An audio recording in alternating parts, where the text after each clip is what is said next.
A group of Vietnam veterans returned home today after visiting the country they fought to defend half a century ago. And as KY3's Dustin Hodges shows us, it was the welcome home they've been dreaming of for 50 years.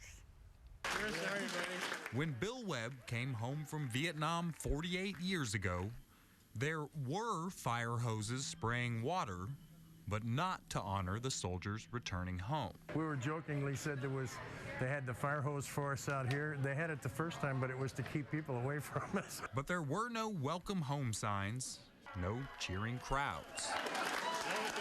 We didn't have uniforms on this time, but we took them off last time because we didn't want to be recognized. 50 years ago, and there's no way to sugarcoat it, America turned its back on these guys.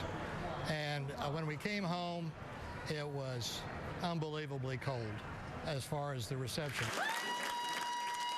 But on Easter Sunday, a group of Vietnam veterans from the Ozarks returned home from a country they hadn't seen in almost 50 years, this time to hugs, kisses, and an outpouring of love. They came out almost 100% on their own hook, leaving their families on Easter to come out here and give these guys the welcome home they did not get 50 years ago. The trip lasted 2 weeks, making 5 decades ago seem like just yesterday. We had two guys that were prisoners at the Hanoi Hilton, and we got to the Hanoi Hilton, and they were our guides. We didn't use the communists. We used them as our guides. The welcome home lasted about 5 minutes. But the memories will last a lifetime. It's been a roller coaster, quite frankly. Before we went to each place, whatever guy was in that place got up and told his story. So there's been tears and there's been laughter. In Springfield, Dustin Hodges, KY3 News.